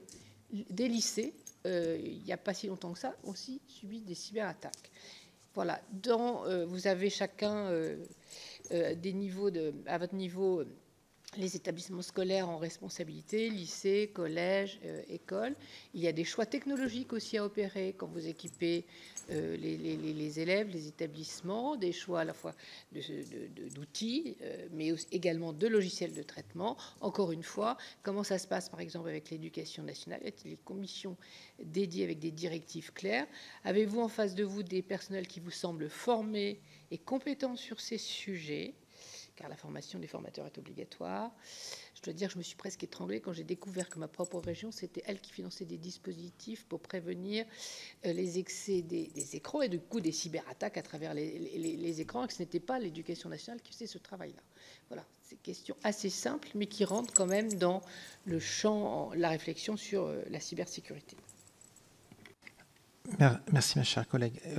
Il y a encore 3 demandes de questions. Donc, la liste s'allonge. Je vais peut-être l'arrêter là, parce qu'après, on va... Okay. Oui, non, mais vous êtes...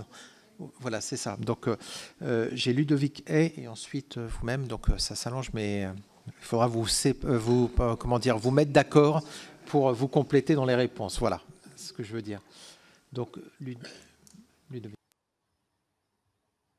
Merci, Monsieur le Président, mes chers collègues, mesdames et messieurs. Merci d'abord de nous consacrer de votre temps pour nous remonter effectivement les informations du territoire, chose que nous obtenons aussi dans nos fonctions de sénateurs et de sénatrices. Un point qui n'a pas été évoqué depuis le début, c'est de revenir à ce qu'on appelle la politique de gestion du risque. Ça, on n'en a peut-être pas assez parlé, c'est-à-dire qu'on ne peut pas non plus, à travers cette directive, demander aux collectivités territoriales plus que le prix de l'attaque elle-même si elle venait à venir un de ces jours. Oui. Oui, tout à fait.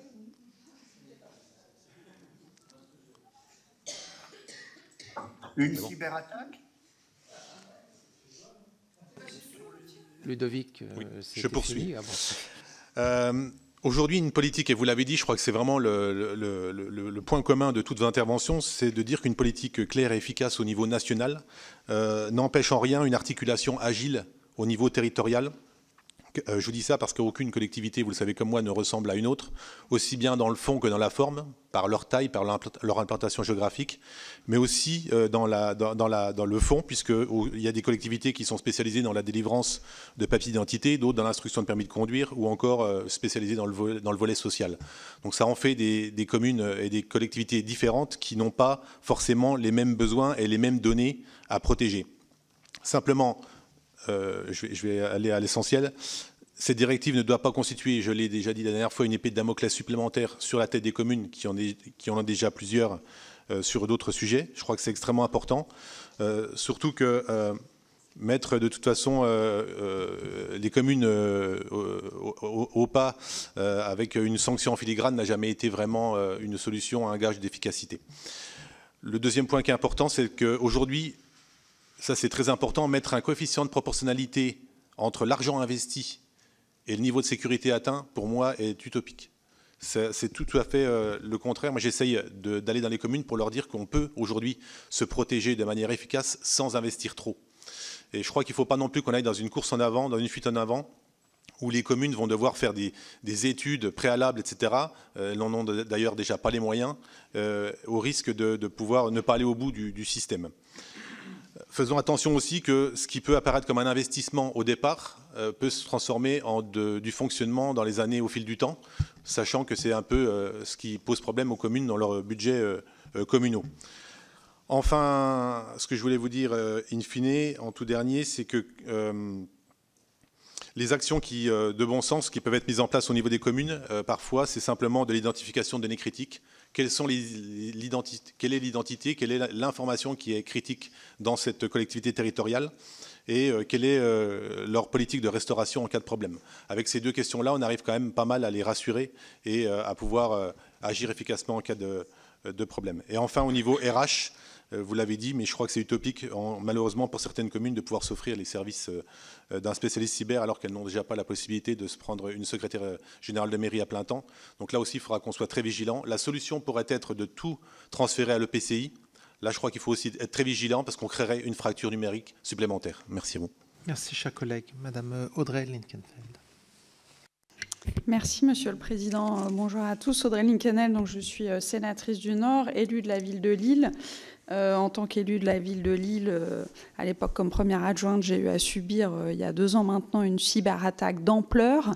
Je mesure tout à fait ce que ça veut dire, chers collègues, de délivrer des actes d'état civil, par exemple, quand on n'a plus d'informatique, ou de délivrer des billets d'entrée à la piscine, aux zoos ou dans les médiathèques. Je suis par ailleurs membre du conseil de surveillance d'Eura Technologies, dont l'une des filiales opère le campus cyber Hauts-de-France, donc assez au fait aussi de ce que vous avez pu dire sur ce sujet, sur le financement, sur la pérennité, sur l'efficacité, ou en tout cas la manière dont se sont montés les CSERT. J'aurais souhaité vous poser 2-3 questions, une ou deux qui ne font finalement que revenir sur ce que vous avez dit vous-même. Donc est-ce que vous pourriez expliciter ce que vous avez pu dire, je pense en particulier à l'ARF, sur la différence entre le niveau national et le niveau régional de l'ANSSI dans l'accompagnement, et peut-être aussi par extension, pour rebondir sur ce qui a été dit par des collègues précédemment, sur la CNIL,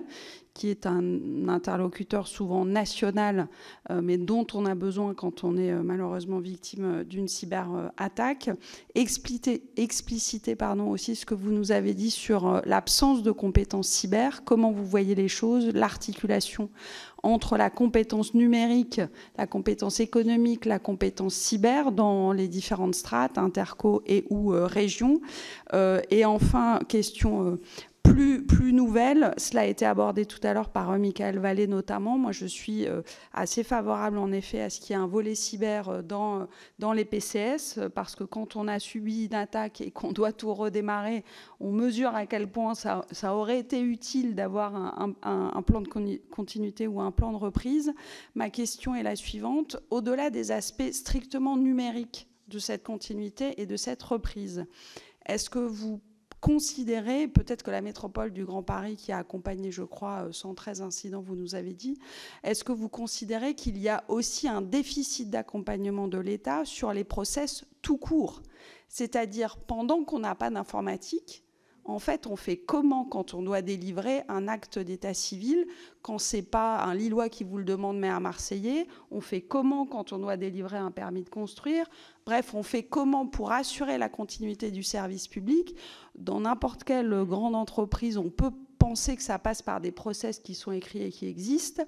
À l'échelle de nos collectivités, je ne suis pas certaine qu'on ait l'équivalent.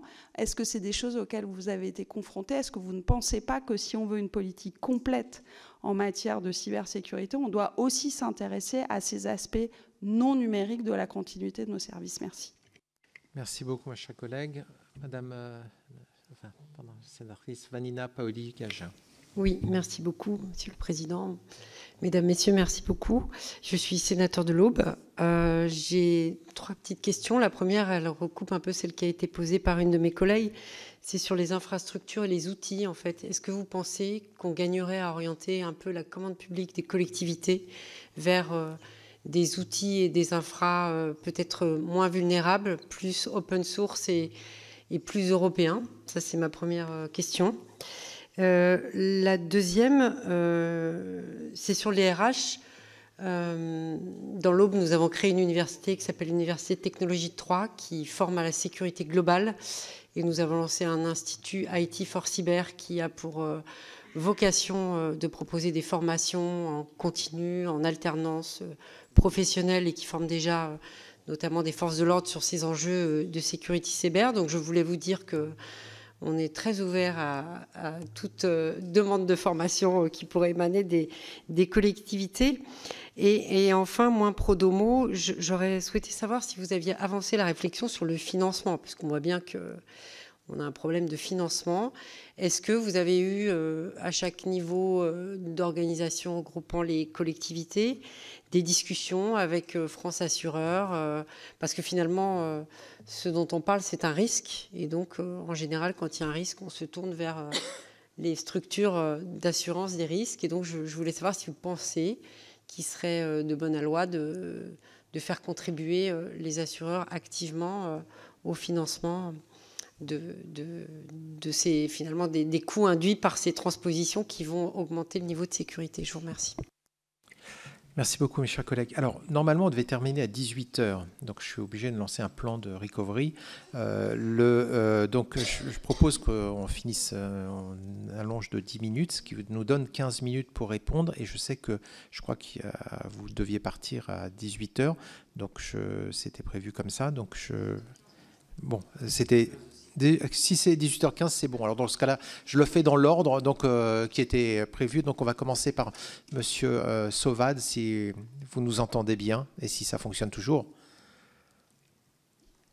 Oui. Merci là, on n'a beaucoup. pas le son. Vous avez l'air. Voilà, ça y est, ça vient. Si, c'est bon. Très bien. Alors, très rapidement, aux questions dans l'ordre, si vous voulez. Je n'ai pas eu le temps vraiment de synthétiser, moins rompu à l'exercice que vous, je pense. Vous savez que l'AMF, comme l'ADF d'ailleurs, sont des associations généralistes, chacune à leur niveau de collectivité locale, et elles sont entourées et soutenues de l'expertise d'un certain nombre d'associations qui sont plus spécialisées. Et nous, dans le domaine du numérique, on peut compter sur l'expertise de l'AVICA, l'expertise de la FNCCR, etc. Pour avoir ces éléments-là, vous ne serez donc pas surpris que je partage assez largement les interrogations de Patrick Chaise. Est-ce qu'on partage le constat sur la vulnérabilité des collectivités? Oui. Comme on constate également de très nombreuses vulnérabilités de nos collectivités dans tout un tas de domaines de sécurité. Qui n'a pas dans sa commune été interpellé, c'est toujours très désagréable, par quelqu'un qui vous explique, monsieur le maire, que tant qu'il n'y aura pas eu un accident mortel, vous n'aurez pas pris la mesure du dispositif. Et c'est vrai, le sénateur Chaise a raison, il y a quelque part une incohérence. l'AMF est parfaitement consciente que nous, élus locaux, nous, maires ou présidents d'intercommunalité, on doit assumer nos responsabilités.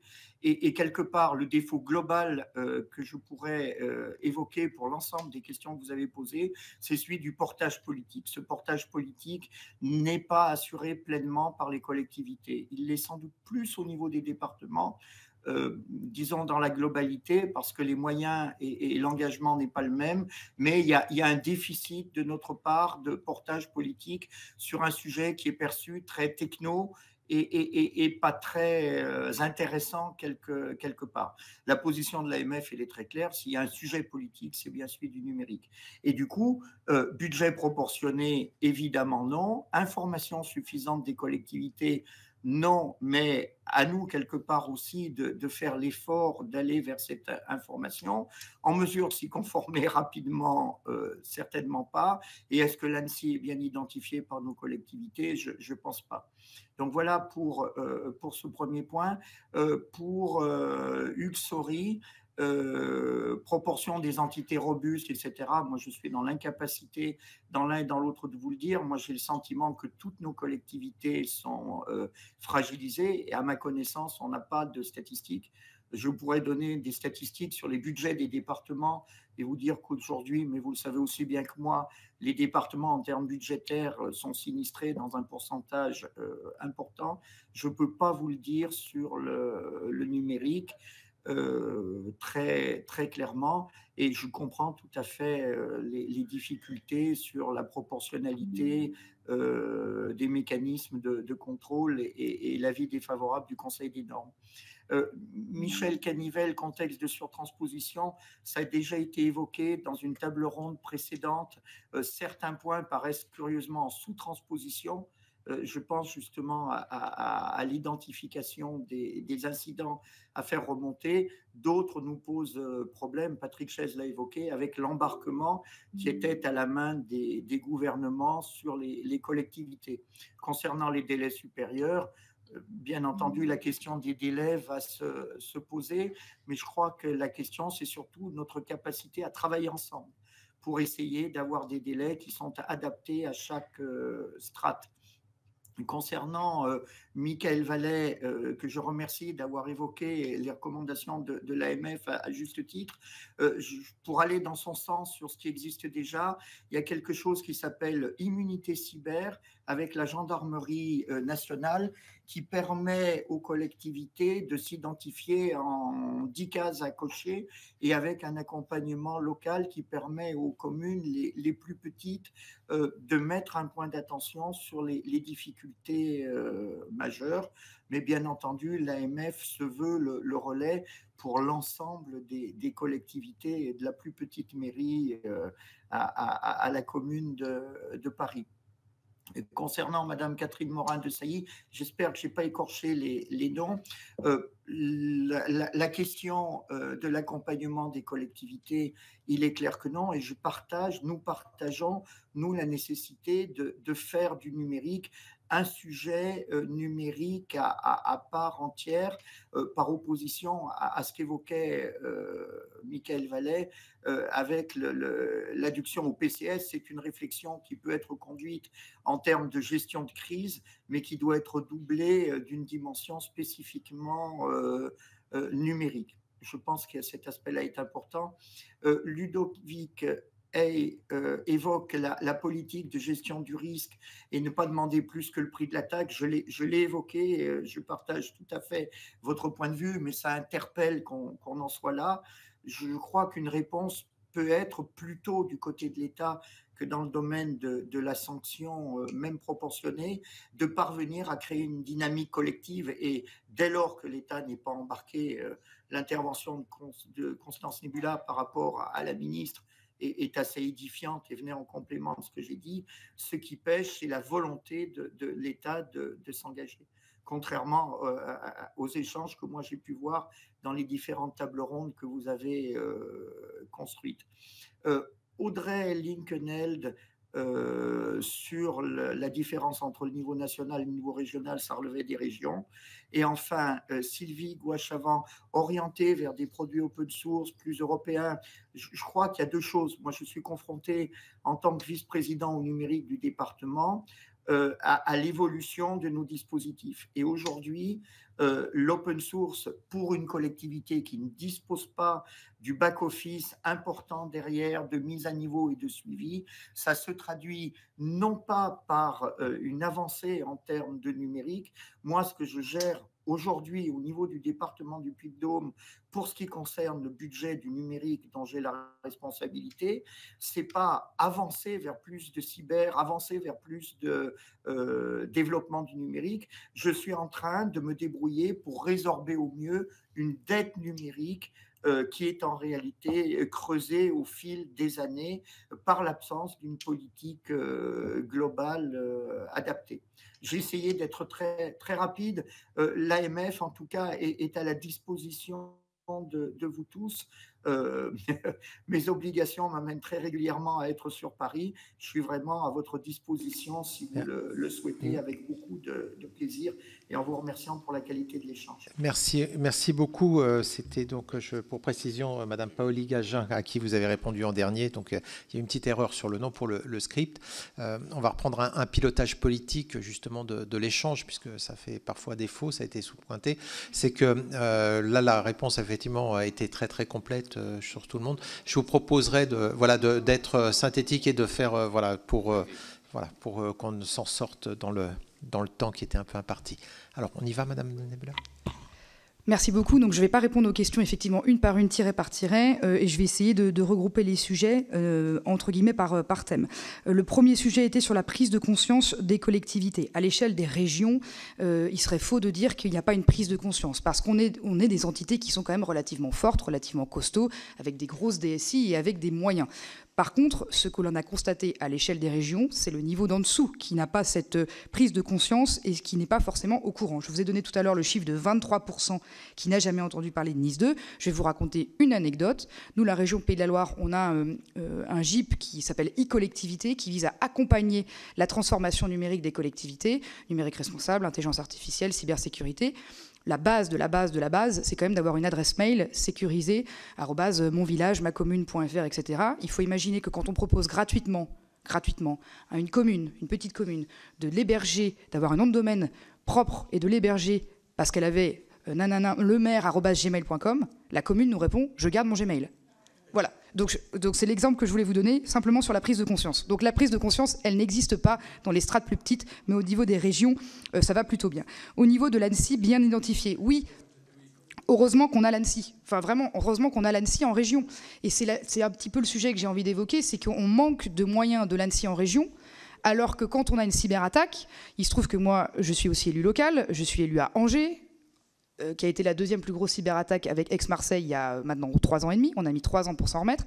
Notre premier réflexe a été l'ANSSI. Qui nous a aidés ? C'est pas l'État. Enfin, c'est pas l'État. C'est pas les process de l'État. C'est l'ANSSI et c'est le privé, puisqu'il a fallu remédier au système d'information. Donc c'est un peu en mode débrouille, mais heureusement qu'on a l'ANSSI en région, et c'est l'ANSSI en région qu'il faut renforcer. En revanche, ça a été évoqué tout à l'heure, a été évoqué la CNIL. Il serait faux aussi de dire qu'on a beaucoup de liens avec la CNIL. C'est pas quelque chose qui est décentralisé, c'est pas un interlocuteur local, c'est pas un interlocuteur pour les élus. Voilà, contrairement à l'ANSSI, qui a encore une fois une belle présence en région. Au niveau des sanctions, je crois que c'était vous, Monsieur le Président, qui avez dit sur une table ronde, on était tous les deux ensemble, vous avez dit la loi est la même pour tout le monde. Et je suis assez d'accord sur le principe, à condition qu'il y ait l'accompagnement nécessaire. Je ne suis pas d'accord pour que les collectivités soient sanctionnées si elles n'ont pas été aidées à faire ce pourquoi on leur a demandé de faire. Soit on décide qu'il y a une différence entre le secteur public et le secteur privé et les sanctions ne sont pas les mêmes, d'accord, mais soit on décide de mettre des moyens sur l'accompagnement effectif et là les sanctions sont les mêmes. Voilà, c'est un point de vue. Je ne suis pas anti-sanction ou pro-sanction. Je vous dis juste que la sanction pour la sanction, ça n'a aucun intérêt. Et encore une fois, les collectivités, on croule sous les sanctions, les réglementations, les normes, etc. Commençons par l'accompagnement avant de penser à la sanction. Ça me paraît assez logique. Sur transposition, est-ce qu'on en a peur ? un peu, mais j'ai envie de vous dire que le sujet vient pas de nous, et le sujet vient de l'Europe, mais c'est un autre débat. Parce que plus on a de normes européennes, plus elles se démultiplient à l'échelle locale, mais c'est encore une fois un autre sujet. Le délai de 3 ans, je pense que le délai de 3 ans, en tout cas du côté des régions, est bon. Encore une fois, on n'a pas attendu pour commencer. On est dans les clous. Je ne répondrai pas sur la partie règles parce que ça nous concerne moins. Pareil sur le PCS. En revanche, question politique, bien entendu. Quelle transversalité ministérielle? En fait, à qui on parle? À Bercy, à l'intérieur ou à la Défense? On ne sait pas. Voilà, c'est quelque chose c'est aussi quelque chose que j'ai évoqué avec Lara Chapaz la semaine dernière. Moi, à titre personnel, ça fait des années que je défends le fait d'avoir un ministre unique du numérique, de la cyber et de l'IA qui dépend du Premier ministre et qui est transversalité sur les autres directions ministères, enfin sur les autres ministères. C'est logique. Et tant qu'on n'aura pas ce positionnement-là, eh ben on pourra toujours discuter de stratégie de l'État. Voilà. Mais un jour peut-être. Ça a existé, exactement, et c'était très bien. Maintenant, on va faire avec ce qu'on a. Je ne répondrai pas sur les données sensibles. Je pense que Jérôme en dira un mot.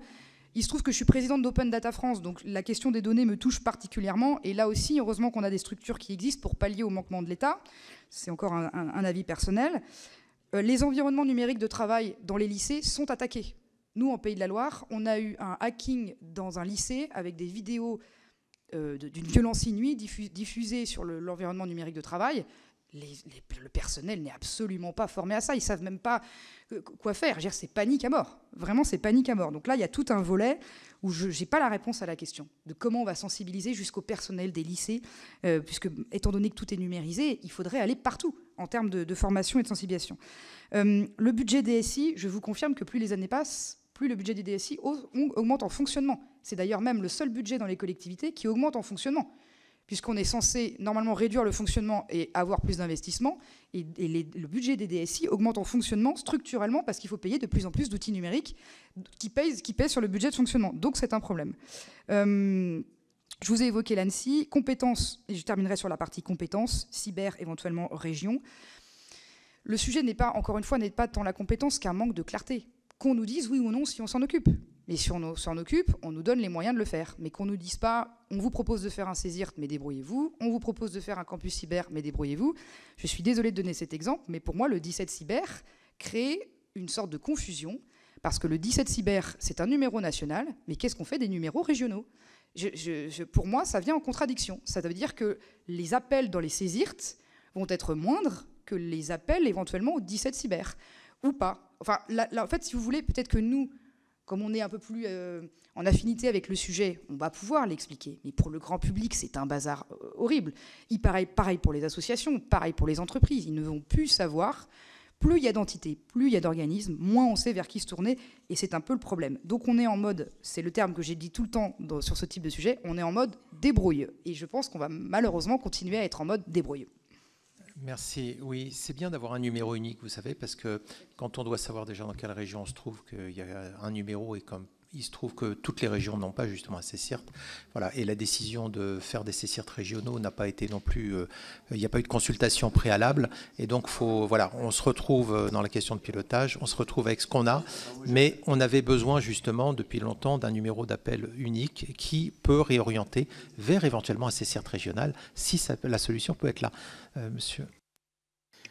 Oui, merci beaucoup. Alors, c'est un exercice extrêmement frustrant parce que, contraint par le temps, je vais pouvoir juste répondre qu'à quelques éléments. Juste sur cette question du CESIRT, rappeler malgré tout qu'il y a un lien entre les CESIRT régionaux et le 17 cyber, de redirection. En tout cas, en Bretagne, il y a ce travail-là qui a été fait. Moi, je vais juste deux, trois sujets. Je prône pour effectivement un portage politique unique, mais mes relations, et c'est la chance qu'on a en Bretagne, c'est vrai qu'on a une relation très proche avec le ministère des Armées. Et donc, il y a une chose dont je me suis rendu compte, que je vous verse ici à votre réflexion, c'est qu'il y a une dualité quand même dans la cyber. Il y a la cyber civile et de défense, comme l'IA. Et je ne suis pas certain, discuter avec le ministre Lecornu, notamment qui est très allant sur le sujet de l'IA de défense, que c'est un sujet aussi facilement transversal qu'on le dit ici. En tout cas, c'est peut-être pas aussi simple. Je pensais initialement qu'il était simple, mais en discutant sur cette dualité, je me dis que c'est peut-être une des raisons pour lesquelles on a du mal à avoir un portage unique derrière. Vous redire également que je suis intimement convaincu, par rapport à tout ce qu'on se dit, qu'il y a un vrai rôle de montée en compréhension du risque cyber, à tous les niveaux. Les régions, effectivement, on peut penser que parce qu'on s'est emparé du sujet du campus, des CCIRT, qu'on a cette capacité, et Constance l'a très bien, Nivoula l'a très bien rappelé, les moyens financiers, même s'ils sont contraints de pouvoir aller là-dessus, il n'en demeure pas moins que mes collègues élus sont bien éloignés de ces sujets-là et donc qui doivent prendre aussi des décisions derrière. Donc je pense qu'il faut encore une fois avoir... Moi, le message que je veux porter, c'est un message d'humilité et un message aussi de travail, de faire monter en compréhension de ce risque cyber. En tout cas, c'est comme ça qu'on le porte en Bretagne.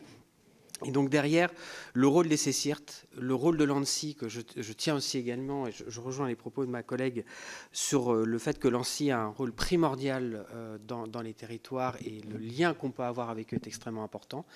Mais je trouve qu'on fait porter beaucoup de choses sur les épaules de l'ANSSI. Voilà. C'est qu'on a l'impression qu'ils vont tout faire. Et donc c'est là où je sais les questionnements qu'il peut avoir, que certains d'entre vous ont, que j'ai pu noter dans d'autres auditions, je l'ai rappelé tout à l'heure, des gens d'ailleurs qui ont fait dire aux élus au numérique qui trouvaient que le CCIRT ne servait à rien. En tout cas, moi, on ne m'a pas posé la question. Et je vous dis tout le contraire. Et je pense que ça peut être une partie de la solution. Parce que ça nous permet d'avoir un lien avec l'ANSSI, parce que ça nous permet d'avoir un lien avec les territoires, et que ça permet de faire ce travail, de faire comprendre ce qui est derrière ce risque cyber. C'est pour ça que le NIS 2 en tant que tel, je ne suis pas capable, je ne suis pas suffisamment... le projet de loi que j'ai eu entre les mains fait 900 pages, je n'ai pas tout lu.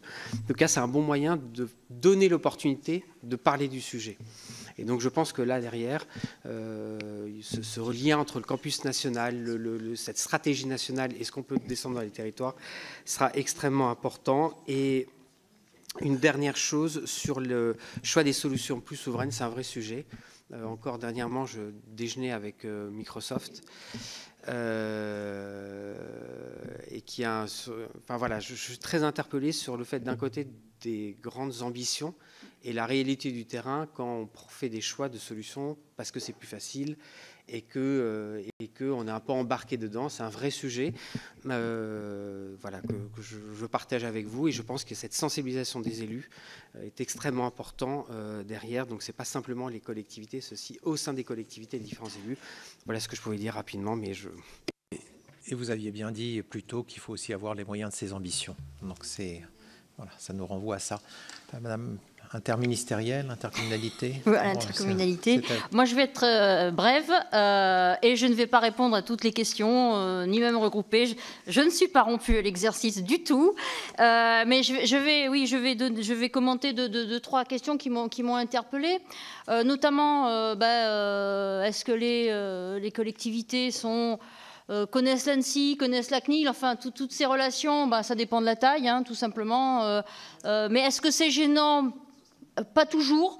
Une commune, effectivement, comme le disait Michel Sauvade, elle sait qu'elle peut s'adresser à sa gendarmerie. La gendarmerie est très très à l'écoute.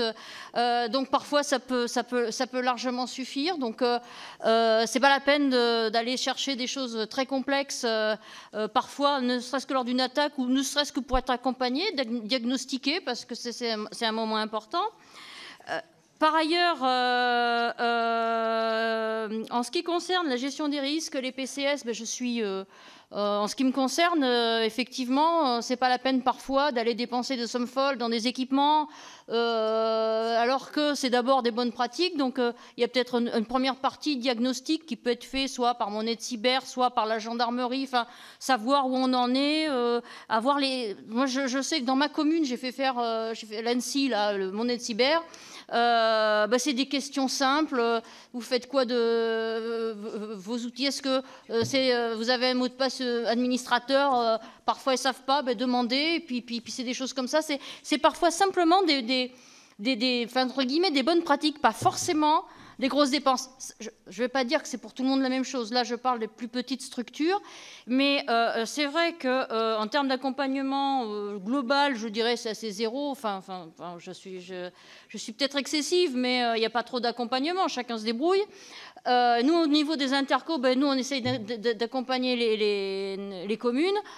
Sans la compétence, on n'y tient pas plus que ça. Simplement, on veut tous avoir la possibilité de voir comment on peut mutualiser plus ou moins en fonction des volontés des communes déjà et des moyens des intercos à ce niveau-là. Donc on a vraiment déjà tous les niveaux de mutualisation. Il faut simplement que la transposition ou ce qu'on va nous demander ne soit pas trop complexe, parce que sinon ce serait contre-productif. Et oui, pour en tout ce qui concerne la gestion des risques, ne serait-ce que rajouter dans les PCS ou dans les PCIS, enfin les plans intercommunaux de sauvegarde qui sont normalement obligatoires à partir de 2026 pour toutes les intercos qui ont des communes qui sont soumises à un PCS. Une partie, un volet cyber avec le risque, et comment, en cas de crise, on peut y répondre, parce que là, simplement des choses basiques qui pourraient être inscrites dans ces PCS ou dans ces PCIS, ça aiderait beaucoup de gens, parce que les communes ou les petites intercos ont peur de l'attaque, mais sont tellement perdus par rapport à la réponse qu'il suffirait simplement d'avoir un petit peu quelques balises, quelques interlocuteurs, vous faites ça serait déjà énorme. Voilà. Et puis après, effectivement, accompagnement serait aussi comment travailler sur le après. Constance expliquait qu'ils ont mis 3 ans à s'en remettre. C'est énorme. Donc il y a quand même tout un travail à faire sur, une fois qu'on a été attaqué, puisque tout le monde le dit, c'est pas si mécant, qu'est-ce qu'on fait bien sûr pour gérer la crise quand elle arrive, mais ensuite pour reprendre une activité normale ou petit à petit normale ou en mode dégradé. Voilà. Merci beaucoup pour vos réflexions, votre pragmatisme aussi.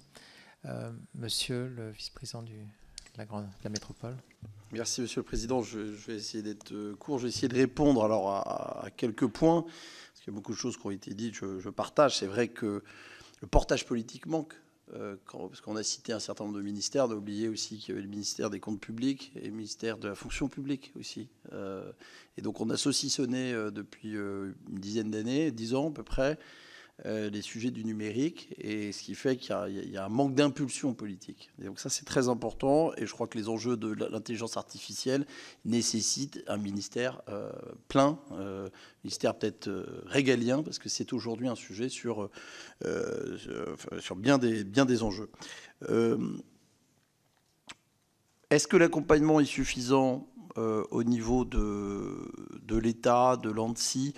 Nous, on a des exemples à la métropole du Grand Paris qui montrent que l'ANSSI a joué son rôle, avant même que la région Île-de-France ait mis en place la plateforme et le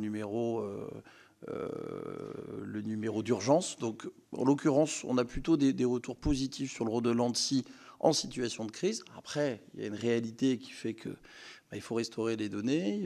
Donc, ça pose la question aussi de ce que l'État pourrait apporter aux collectivités dans un rôle régalien de souveraineté numérique. Moi, je crois qu'il y a quelque chose à développer auprès des collectivités. C'est un vrai sujet sur la sécurisation des données, sur du cloud souverain.